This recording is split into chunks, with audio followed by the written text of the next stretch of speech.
Hello everyone, just to say hi to everyone. My name is Claire, I'm the Events Officer here at the EAUC.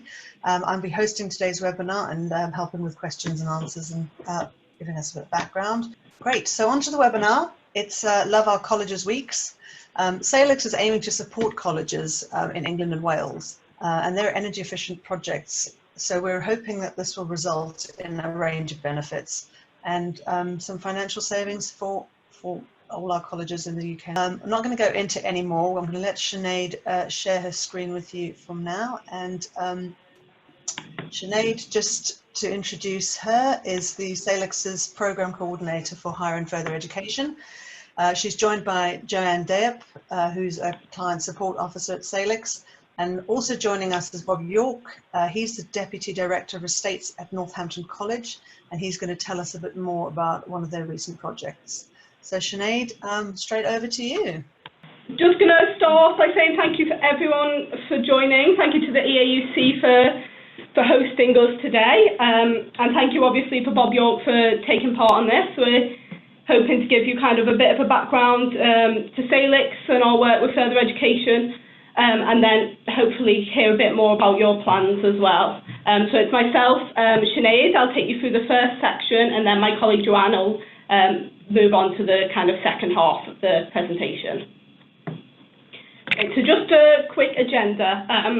For those who are new to Salix and for those who haven't heard much about kind of what we can do with further education colleges, we'll try and give you a brief introduction about what we do and kind of the history of Salix, and then kind of zone in a bit on our work with further education institutions so far.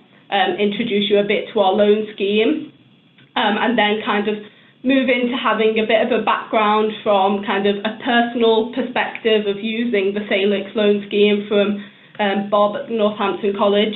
Hopefully that'll be a really useful tool for you all to get a perspective from within the sector on how the loans can kind of be used in reality. And then we'll get a bit more into the nitty-gritty of how the loan scheme works, how you apply and kind of the mechanisms behind it. And as Claire mentioned, we'll have a few minutes after that for some questions and hopefully open up a bit of discussion with everyone. Great, so a little bit about Salix. For the past 15 years, since 2004, we've been working with the public sector. Our main aim there is to reduce carbon emissions and energy costs, and it's through energy efficiency. So that's through really any technology that can be installed to create energy savings within a public sector building. And that's where we sit. Obviously, behaviour change projects are incredibly important as well, but we sit really with a technology being installed that can create energy savings, and our aim is to fill the finance gap there to provide upfront finance to install these technologies. Although we began working with public sector in 2004, we began working with colleges in 2009, so effectively this is our 10-year anniversary with further education. And also, as you can see there, we have funding from the Department for Education and also the Welsh and Scottish Government. The funding for further education colleges comes directly from central government, from BEIS, the Department for Business, Energy and Industrial Strategy. So this is a bit of a background of where we came from. We started in 2004 there with 19 pilot local authority schemes. You can see kind of the growth there of where we came from to where we are now. Obviously it started with around 3.4 million being invested with those pilot schemes. Now it's expanded. Our most recent figures from March 2019 was £842 million worth of funding being allocated within the public sector. That is across England, Scotland and Wales. It includes hospitals, local authorities, schools and hospitals. We work across the whole of the public sector. And it includes quite a lot of, it includes a range of projects. ranges from major street lighting projects worth several million to small lighting projects in primary schools.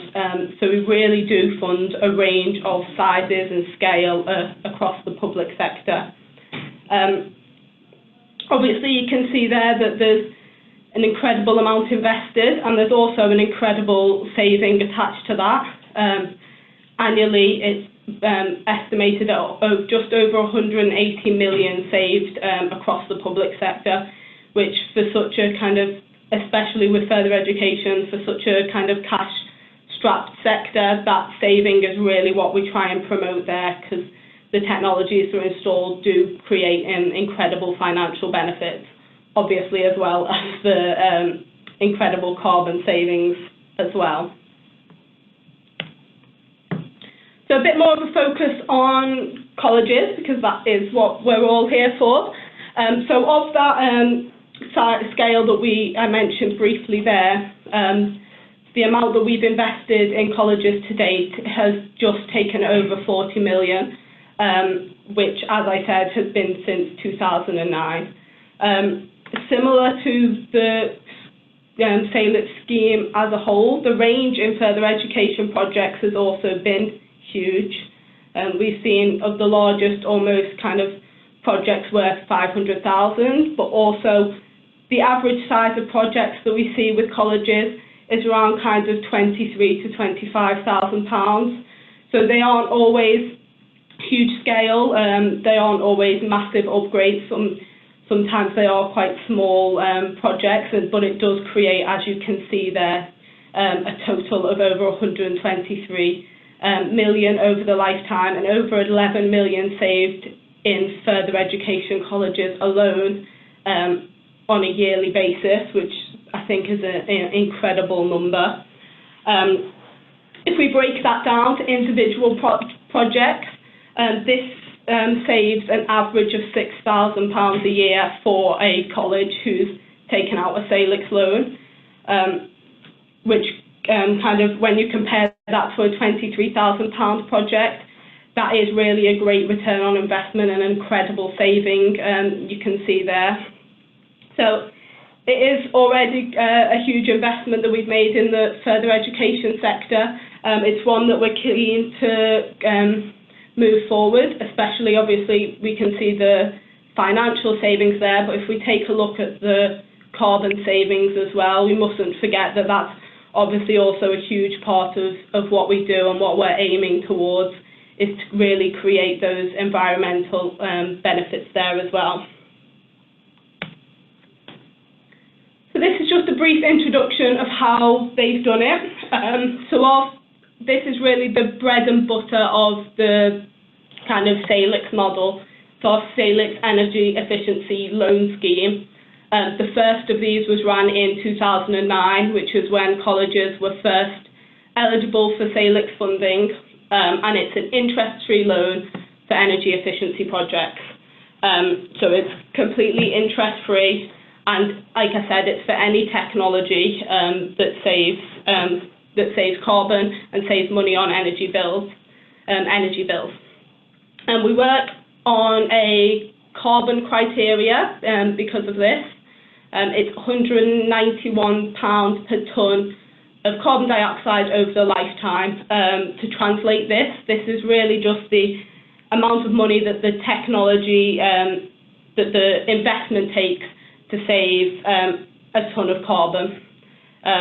So our tools kind of work that out for you. It's not really something that is obviously in lay terms. It's not often something that's used.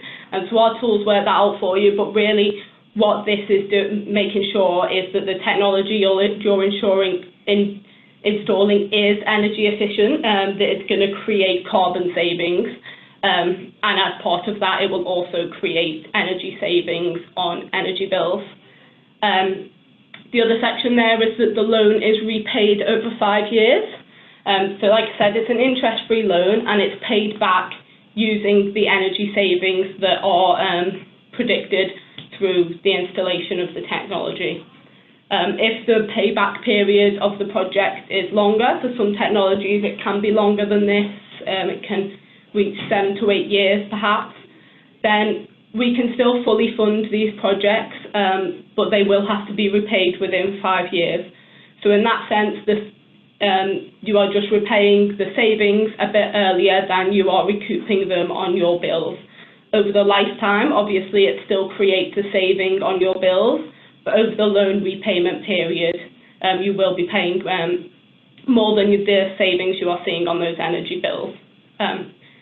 So if there is upfront capital available, then we are able to kind of work with you on that. If there is capital available at your college to kind of move forward with these projects, we can work with you to try and kind of part fund a project. You don't have to have 100% of the funding come from Salix, although that is often an attractive option. The only other thing really to mention here is the additionality. So really this is to ensure that projects that we can't fund projects that have already started on site. We do a technical assessment before projects start to verify those savings. So we can't fund any projects that have started on site or where kind of alternate funding has already been secured and agreed. So it must be kind of on the early stages of a project that we get involved and secure that funding. You'll see down the bottom that we can include other costs within a Salix loan. We can appreciate that, you know, some of these enabling works or contractor or kind of design fees can be quite significant, and that can be quite a barrier to being able to kind of start on projects. You know, where do you start from and what do you want to do? So that's really, that can be included. It will impact the payback period. So it is something to consider, but it's definitely something that we're happy to work with you on if there is any upfront costs that are kind of becoming a barrier to putting any projects in place. So now we've kind of talked a bit about what it is. So this is a bit of a look about what people have done so far, specifically in further education. Like you will see there, the main technology here is LED lighting.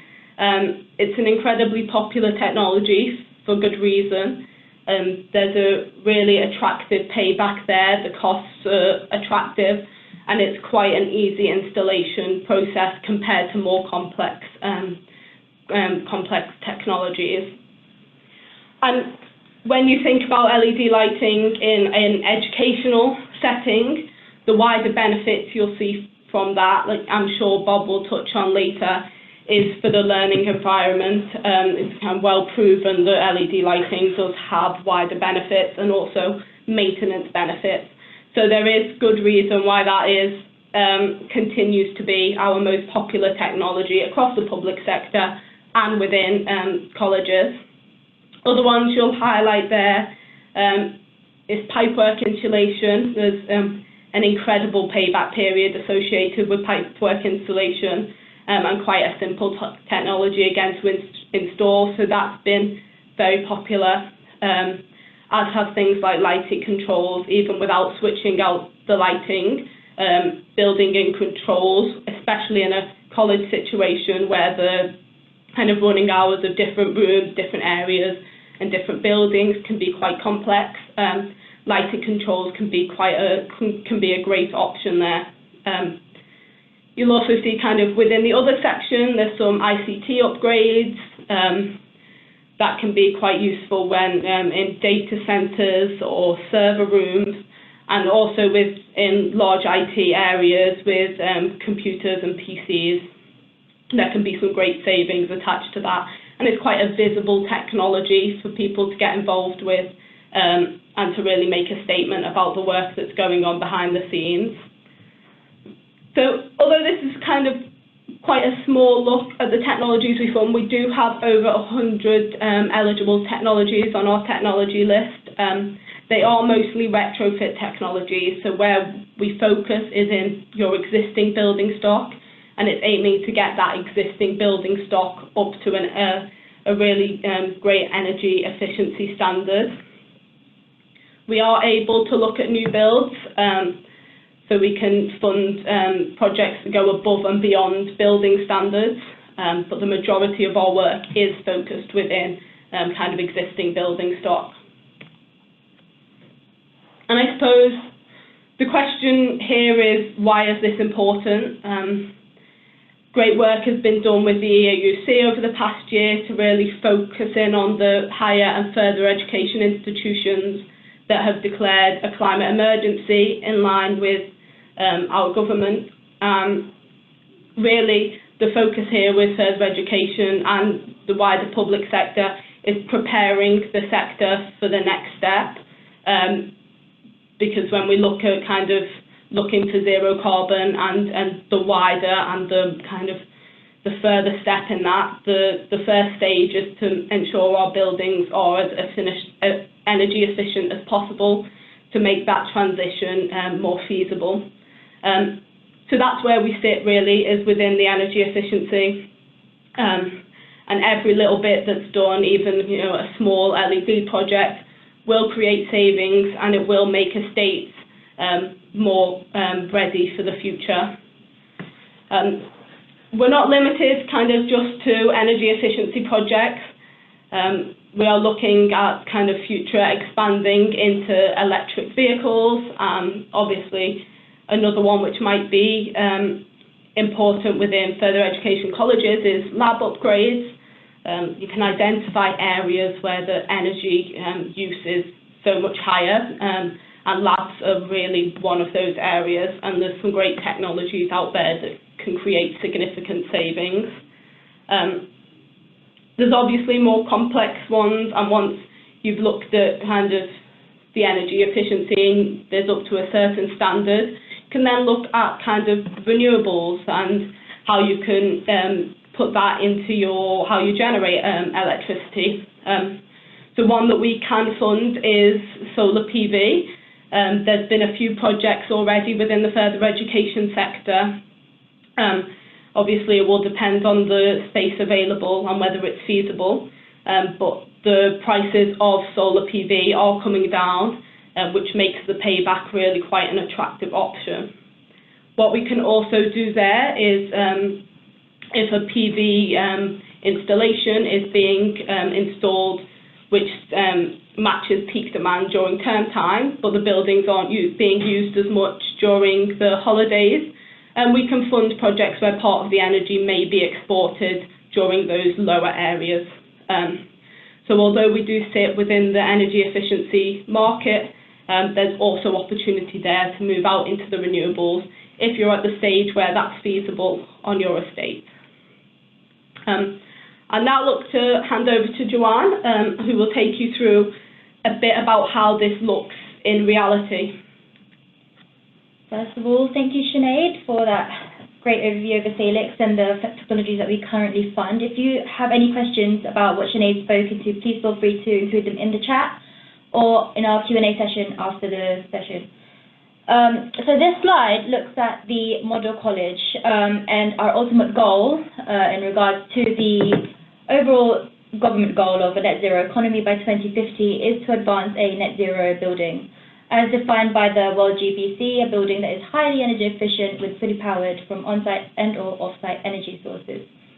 So how do we achieve this? First, we looked at the client expenditure and the carbon emissions of some clients and use them as examples. So we have in this graph here client A, B, and C, and an example as well in which we haven't worked with. These have been calculated using the DEC certificates, the display energy certificates that is required by government to display in your buildings. And on these certificates, it has your annual electrical consumption. We use this annual electrical consumption multiplied by the average energy price produced by a base last year, and these are what's been produced. So as you can see, for example, for client A, I mean, the estimated annual energy spend per square meter is £4.31. For B, it's £5.70, and client C, £11.25. The reasons being for these, we've identified client A and client B. They've had recent developments for their buildings. So, For these buildings, they are held to a higher standard in regards to energy consumption, which can justify the lower expenditure.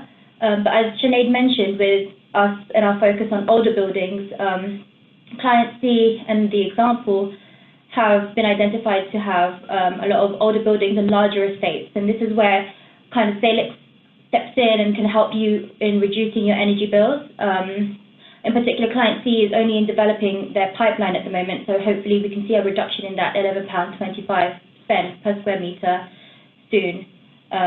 In comparison to the average, the orange line, as you can see on the graph, that's been produced from the typical annual electrical consumption that's also available in the debt certificates. You can see that client A, B, and C have generally lower energy expenditure compared to the example. This may be given to the fact that they are they're very keen on sustainability measures, so they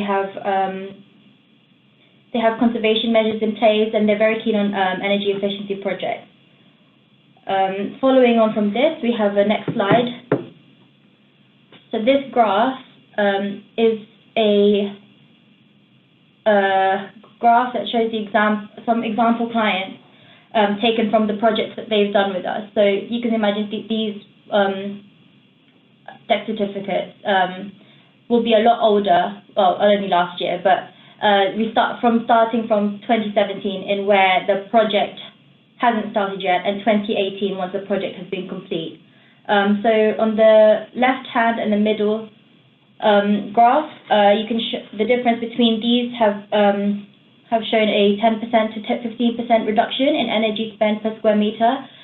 These have been calculated on the same principle as the previous graph, so using the same debt certificate appropriate to the buildings involved with the project.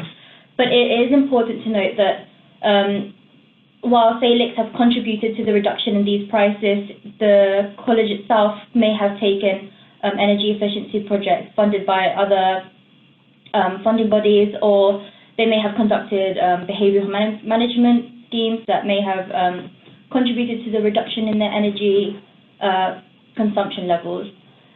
The figure that you can see above each graph is the annual estimated savings per project that these graphs are based on.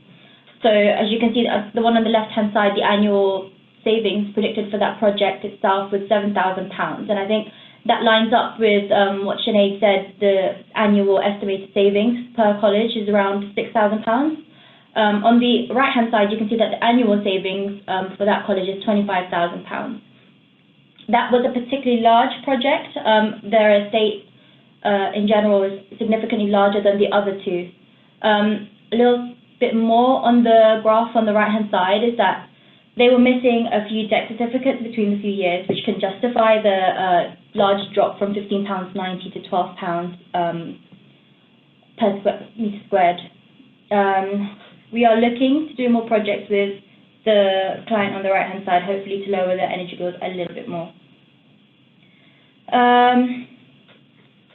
Nevertheless, I think that this decrease throughout the years is a great way to show that a small project through Salix funding can significantly reduce your energy savings. Considering that these are only applicable to the buildings that the projects are focused on, you can imagine how significant the savings could be if it was statewide, and also gradually throughout the years. Actually, in fact, we have a repeat client, Northampton College, who has been conducting projects with us throughout the years since 2015. So I'll pass that over to Bob.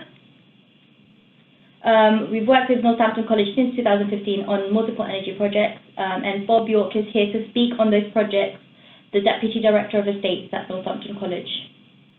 Right, just a few words about Northampton College. We're a large general further education college spread over 3 sites. We've probably got about 45,000 square metres of GIA, about 9,000 students with about 800 staff, so we're quite big. About 90% of the main site was rebuilt in 2012-13, and at that time LED was too expensive really to to use it. I should say that all of our projects have been LED projects. We've got 10% of our estate is pre-2000. In our town centre, that was rebuilt also in 2012. And we have a site in a place called Daventry, which was rebuilt in 2017, which has full LED. So you can see we're quite an up-to-date college. We do have lots of other energy-saving devices, biomass, PV, solar array, and wind turbine. But the missing thing was actually LED. New slide.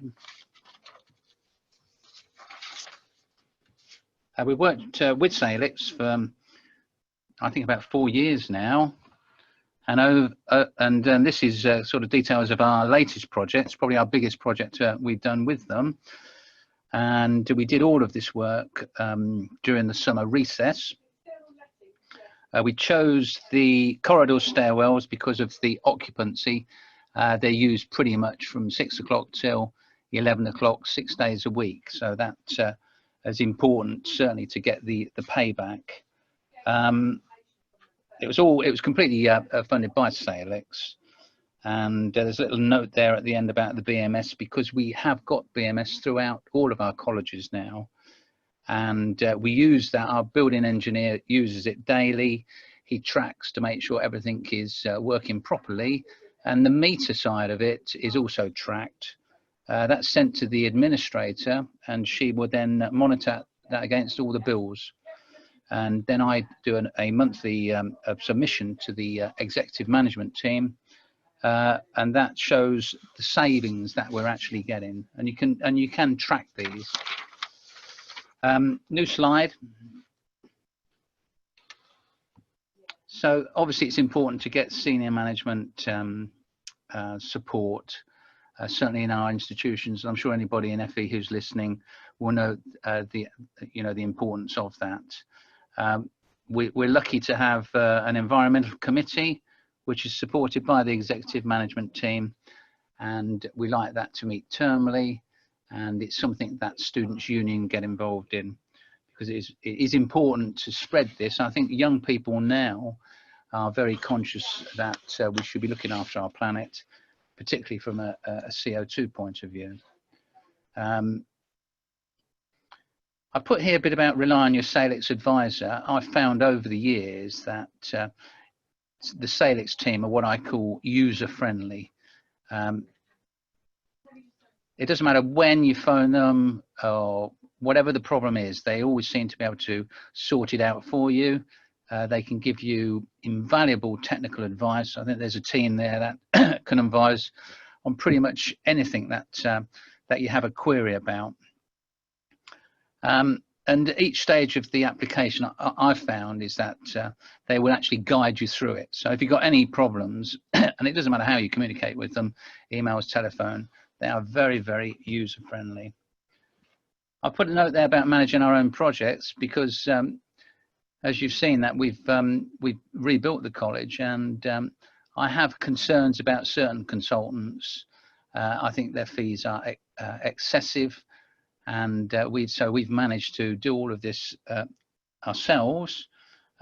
We do that by writing comprehensive specifications, knowing our contractors, making sure that we get the best contractors, competent, reliable, well established, and then running the whole thing through the college tender quotation process, so that it would comply with the financial regulations and the audit committees, which obviously is very important. New slide. We have a sustainability policy, as I'm sure all colleges do. And we also have an annual commitment, which we monitor and we revise that annually.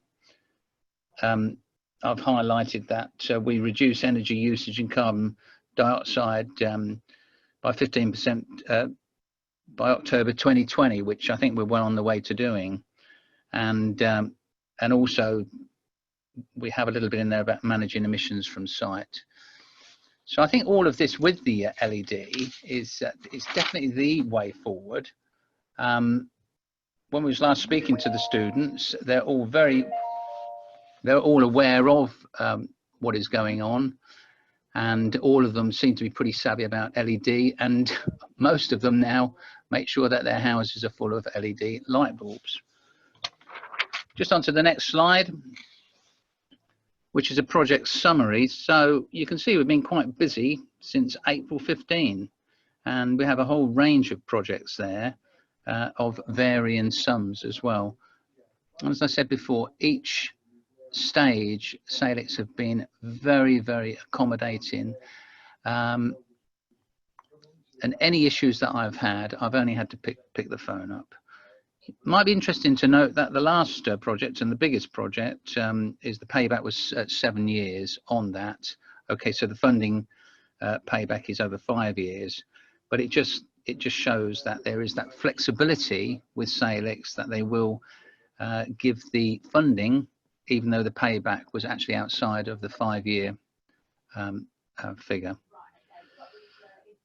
Incidentally, we've also used our own funds to replace other areas as well. So it says there about the oak building top floor. You might wonder why just the top floor. We'd actually done the other floors ourselves. So finally, I've put down here that LED is a win-win scenario.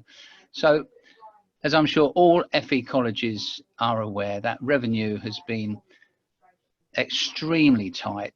In fact, we've gone backwards, and I'm sure, and you all have as well, over the last decade, and we are always looking at ways to reduce expenditure, and that's why I say it's a win-win, because here it is, Salix interest-free funding up front. You just can't go wrong, and it goes on there because the savings are such that we don't have to maintain these lights anymore. I've managed to do a 7-year deal on this last installation. So I have no maintenance costs, not even in the ones in the sports hall or in my big atrium. I haven't got to get lifts and access equipment in there. It's pretty much sorted now for the next 7 years. And that is a cost which isn't considered by Salix, but it's one that all colleges should recognise. It will cut your bills down significantly. So that's it from me. Any questions? I'm more than happy to hang on to the end. Thank you. Thank you very much, Bob, for your contribution there. It's great to see a client that we've worked with for so many years present what they've saved financially and through carbon emissions. I hope that it encouraged other further education institutions to make the same progress as you. As mentioned, Bob is willing to take any questions at the end. So a little quick walkthrough of our application process. I can begin that the easiest source of information in regards to our application process and any supporting information can be accessed online. In particular, our FE page online, we have a dedicated FE team. And the application, on the website, there is also application information for suppliers, consultants, and contractors. You can also find the compliance tool on there and best practice calculations that our technical team uses. As well as the compliance tool, within it there is a list of technologies that Salix funds and the lifetime of those technologies. Meanwhile, if you're still querying the project and developing its pipeline, and you have any questions, feel free to get in touch with one of the HEFI teams. We're always here to help, as Bob said. You can just pick up the phone or send us an email and we'll help you with that. We also have an in-house technical team that can help you with the technical queries. If you have any questions in regards to the technology or the payback or the carbon footprint of it, etc. Once the application has been submitted, it does go through our technical assessment just to make sure that it's compliant with our criteria for the loan. Any projects that are £100,000 and above do require a business case, which is also sent to our external technical assessment team, Atkins. During this, the technical team is always available to have queries, or you can request more information via us. In regards to the repayments, you have the ability to have the funding reserved. This can be in occasions where your estate has a strategic plan involved for years ahead. So projects in the next financial year can be submitted beforehand, in which case funding will be reserved for the next financial year. You also have a reservation of funding letter that is available to provide assurance to your directors or governors that the funding is there from Salix at an interest-free rate. When undertaking a significantly large project, in which we've seen with those of larger estates, these can often be phased, in which case you may take advantage of the reservation ability that we provide. Once the project is ready to go, that means the funding can then be committed for that project, in which case a commitment letter will be sent that will detail the loan amount and the project completion date. Normally, we require the project to be completed within 9 months of the commitment letter, but we understand that projects can often be delayed, in which case we emphasize communication between your Salix advisor and yourself, the client. The commitment letter will also detail the obligations you are required to in regards to communication, any updates on the project in regards to its size. We understand that sometimes project costs can often change due to an increase in material costs or a delay in the contract fees, etc. In which case, do get in contact. Any large changes may have to be reassessed, but we try to help as much as we can. Interim payments are also available. These are available for when your contractor requires an upfront fee, but we try to retain 20% of the full loan amount for final payment. And repayments only begin once the project has completed, so 6 months after the completion date. This is on the premise that the project has started to produce savings, in which you've started to accrue the financial savings for, and then that you can repay back into Salix. As mentioned, there is a significant amount of support available for you in all aspects of the project, from application to the delivery. You have a designated contact at the universities and colleges team, always available to drop an email to or give us a call. You also have the website available. Once you've made an account, you will have access to the knowledge sharing website. So this has case studies on there from other clients that have done various amounts of projects. So we have clients on there that have conducted LED changes, boilers, installation, solar PV. So if you need any kind of influence or ideas on what projects you could do and how it was conducted, please feel free to have a look at the knowledge sharing website and even contribute your own information if you think it's helpful. We also have the technologies used on there and workshop notes. We often conduct workshops throughout the country, and therefore the presentation from those workshops and any notes are available online.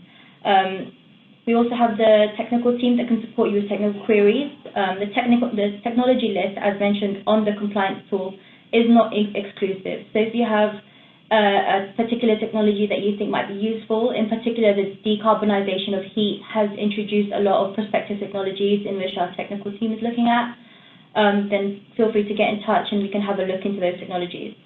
And we also have support available at Salix events. So I'll be talking about the Salix Colleges workshops soon, but we have our regional meetings as well as workshops, private sector workshops, and we also attend events, in which case you can just come and have a quick chat with us if you see us. So this slide is about the public sector network, and this is in collaboration with the Carbon Trust, and the main purpose of it is to share knowledge on energy efficiency projects. We have multiple different public sector bodies on there. A lot of them are local councils, some representatives from the government, as well as universities and just a lot of different people that are like-minded people that are aiming for the same goal as we are. Current discussions on there include the recent declarations of climate emergencies and how public organisations are working to address them. New technology interests such as electric vehicles, lots of discussion on that. Alternative technologies and the decarbonisation of heat is a big thing right now. Following from that, we have the college's workshops, as mentioned. We have one in, is it two or one? Two, one. Two. One in London? Yeah, one in London. One in London, one in Manchester on the date. So Friday the 29th of November and Friday the 6th of December. If you are interested, then please drop us an email or let us know in the chat. We'll take down your email and then send you an invite for those colleges workshops. We would love to see you there so we can talk more about any potential projects that you're interested in, or if you have any queries in regards to Salix. Great, thank you. We'll send through those details, and like we said, if anybody is interested in attending, then please just get in touch. All our information is on the website. So if you have any interest in coming along or even receiving the slides afterwards, then please do let us know, and we'll add you to the list for that. Thank you all for joining us, and we'll see you again soon. Thank you very much. Thank you. Thank you, Bob. Thanks. Bye. Thank you, Bob.